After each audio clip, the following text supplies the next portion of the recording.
Author is funded by the Pacific Northwest Writers Association, supporting writers from pen to publication since 1955. To learn more about the PNWA and their yearly conference, please go to pnwa.org.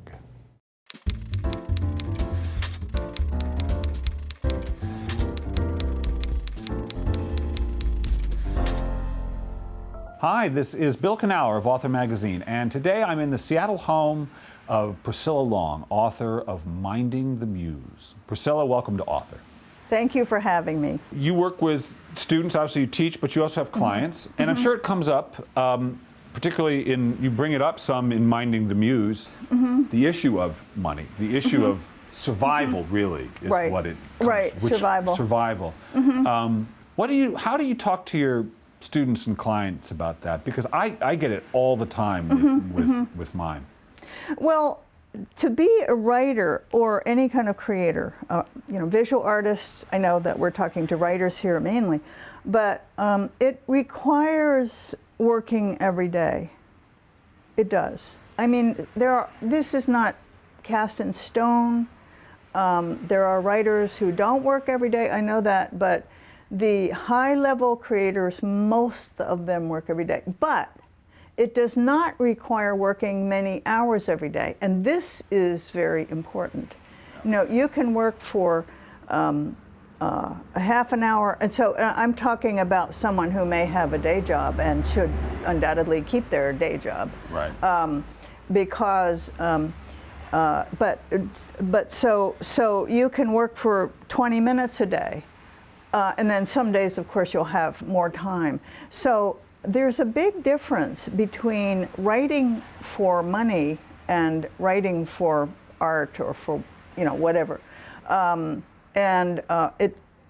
may want to write for money. If you're writing for money, and people do it, and some people make good money writing, but you are not in control too much of your subject matter. You're talking about being on assignment writing. Yes, like more of a journalistic kind of. Yeah, if you want to be a journalist, I mean, right. We have friends and writers. I work with writers who are journalists and now who want to go a little more literary. Right. And so it's a very different kind of thing. But if you're writing memoir or you're writing poetry, then you need to support yourself somehow. I mean, there has to be, it probably isn't going to be from your writing. I mean, eventually you can, I support myself in the writing world by teaching and I get some money for writing and coaching and editing.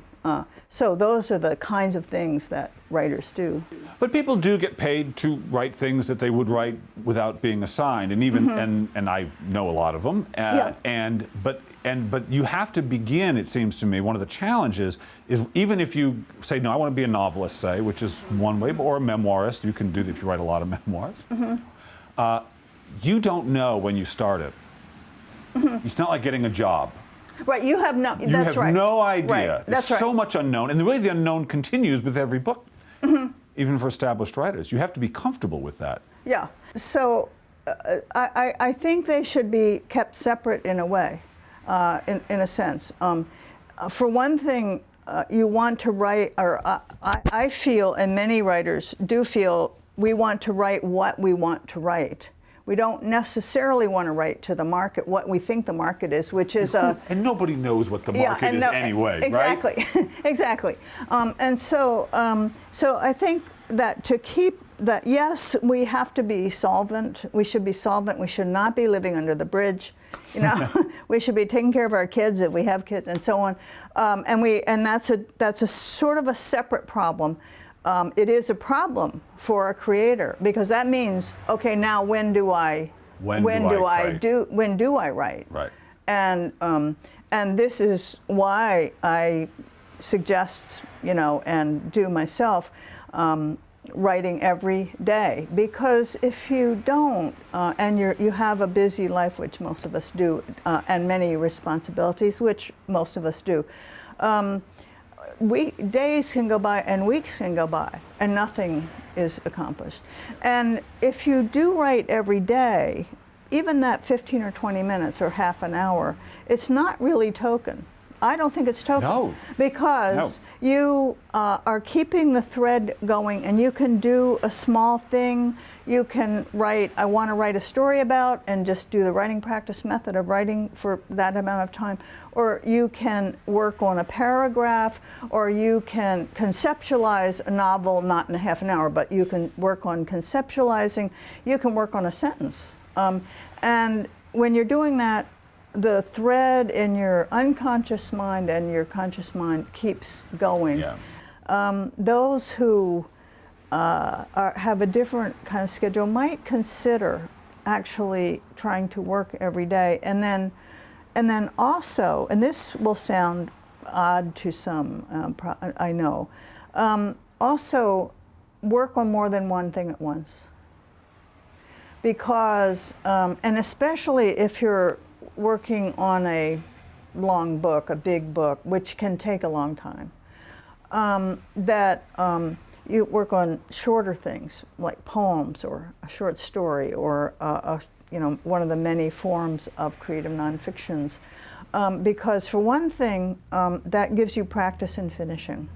Yeah. And that's nice. It's critical to know how to finish something. Yeah. To actually know that things do end. Yeah, they end. They're supposed to. Yeah. That's true. That's hard for a lot of people to get. Yeah, and especially if you're working on a big book, Yeah. it can go on, and Yeah. you're not used to. I think that finishing is a skill. Yeah, it is. It's actually a skill. is. It's a craft skill, and for one thing, if you work on some short works, even if you're working on a big book, if you work on some short works, you get practice in finishing, and just as you are finishing and you're about to ship this out somewhere to see if anybody wants it, that's when all of a sudden you see all the faults and you start, it's a kind of a craft moment that escalates a piece into what it really can be.